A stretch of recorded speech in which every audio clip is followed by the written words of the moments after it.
It's time for everyone's favorite 3D printing topic. Does it poop? Why, yes, it does. It does a lot. Today we're taking a look at the Creality K2Plus and how it compares to Bambu Lab's Core XY lineup. First, a few quick stats.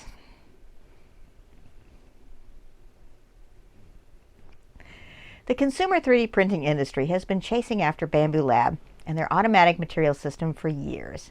Bambu's AMS is a real game changer because it finally made color 3D printing easy. Bambu didn't invent color 3D printing, but 3 years ago they did make it plug and play. I don't think anyone expected it to take this long for the competition to catch up.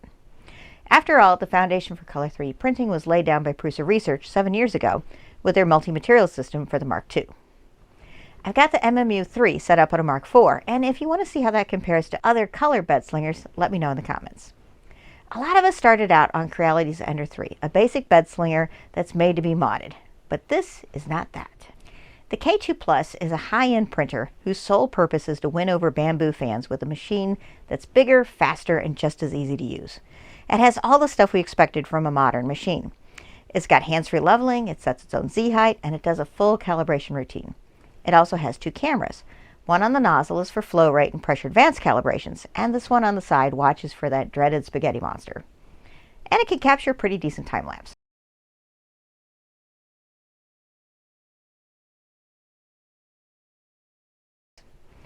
This machine is on the level of the Bambu X1 Carbon, but it can do something the X1C can't. It has a heated chamber for tricky filament like ABS and nylon. The K2 Plus is also a little bit faster than a Bambu. It has a top speed of 600 millimeters a second with an acceleration up to 30,000. Bambu's Core XY machines have a top speed of 500 millimeters a second and an acceleration of 20,000 on the top side. These stats are a little misleading because printers never run full tilt while pushing plastic. Those extreme speeds are saved for non-printing travel moves, if they're used at all. When you look at the slicer settings, both machines are using the same normal print speeds, around 200 to 300 millimeters a second. The K2 goes a little faster on its travel moves and goes harder on acceleration. When I tested the K2 Plus, it always finished first, usually about 10% faster.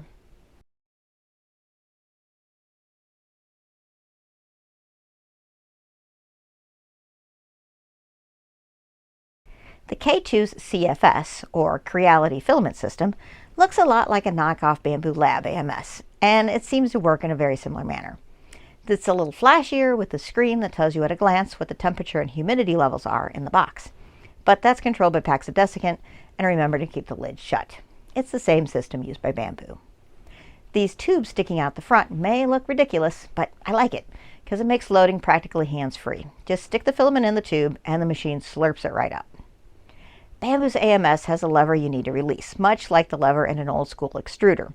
Both are fine, but I like this one a little bit more. Both systems use a filament cutter when swapping colors. There's a blade here that will chop off the cold filament in the tool head, leaving a lot of melty goo behind that needs to be purged from the nozzle. This is where Bambu Lab still reigns. Bambu Studios lets you adjust the flushing volumes for each color combo. You can purge more where you have light and dark colors mixing, and much less where the difference isn't as obvious. I have some tips and tricks for you to minimize waste on a Bambu printer on this video over here. Hey, real quick, if you're into 3D printing, chances are you're also into making cool projects. And if those projects involve electronics, then you need to check out today's sponsor, PCBWay. PCBWay isn't just about custom printed circuit boards. They also offer CNC machining, injection molding, and of course, all types of 3D printing for your custom parts.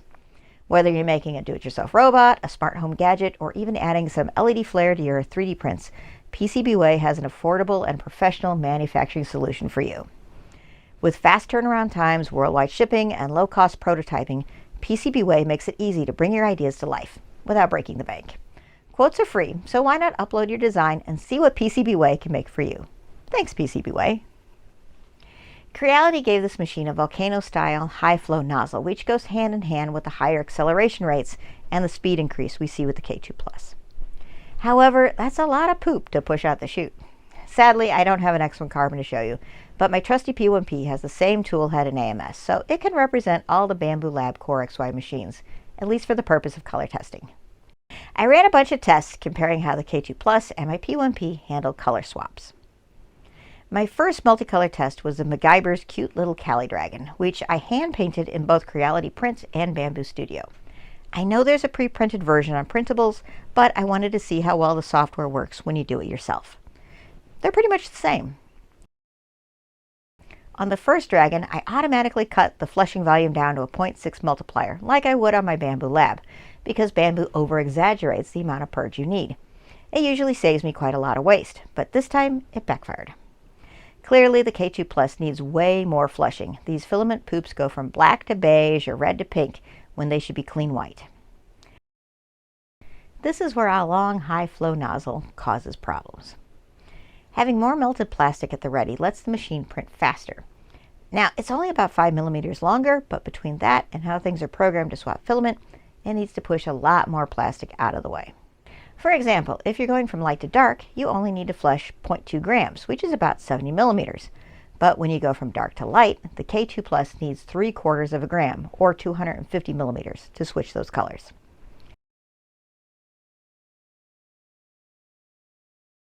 By comparison, my Bambu smaller nozzle needs to purge less filament. For the same cubes, it takes a little under 1/2 gram to do the same dark to light swap. Honestly, any 3D printer with this style of material handling, where it cuts the filament and strands unwanted plastic in the nozzle, is going to be wasteful. You can prevent a lot of this poop by simply being mindful of your color choices. Maybe don't use a lot of white. Consider painting the eyeballs with a paint pen. Definitely put more than one object on a plate if you're selling or sharing little trinkets. And use flush to infill and give purge objects a try. I go over all these tips in more detail on the No More Poop video.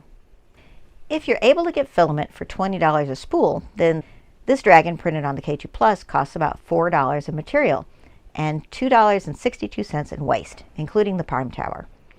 A Bambu will only poop out $1.28 in waste on the same thing. Now, if you're like me and you can't paint worth a darn, it's money well spent. Now, let's talk about the quality. Both of these machines are capable of producing outstanding prints. You may need to slow them down a little to get the results you want, especially if you're printing in silk filament. My dragon friend here looks really good because I slowed the outer wall to 60 millimeters a second, which really brings out the shine. And you can do the same thing with a Bambu. And we can't forget about the price. The K2 Plus is currently going for $14.99 as a combo with the KFS, and the X1C combo is $150 cheaper at $13.49. The bigger size on the K2 Plus is probably worth the extra $150. Now let's talk about the elephant in the room. Obviously, I'm not using an X1C. I've got the P1P. I've also had a P1S, which I shared with my editor. Now, if you're thinking that $13.50 is a ridiculous amount of money to spend on a 3D printer, you do have options. Bambu's P1S and P1P have the same 4-color quality as the X1C for a lot less money. The P1 machines don't have LiDAR, the camera's a little lower quality, and the touchscreen is, honestly, rudimentary. The P1S is fully enclosed, so it can do a decent job on ABS and ASA. Another thing that Creality has in their favor is open source. They've always been a printer company for the do-it-yourself and I love to tinker crowd. And the printer is open to modding, third-party software, and they don't care if you got the firmware and go full clipper. Do what you want. It's your printer. Bambu has a different approach. They're taking 3D printing mainstream. They're getting printers out of the garage and science lab and into the family room or office. These printers aren't as easy to work on, but they were never intended to be your hobby. They're a tool for making things, like a sewing machine or a table saw. It looks like I've got a lot of poop here, so I'm going to be looking into ways to recycle this into something fun and useful. Stay tuned for that. Next time we do a printer comparison, it will be Prusa versus Elegoo. And please keep an eye out for my big filament giveaway for crossing 10,000 subs here on YouTube. Details will be released just before Valentine's Day.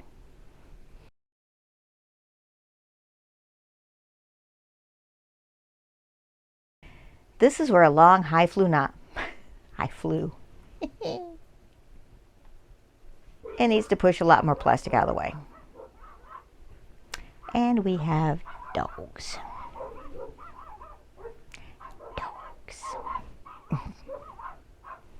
Right there. Dogs. All right, we're going to have to stop this.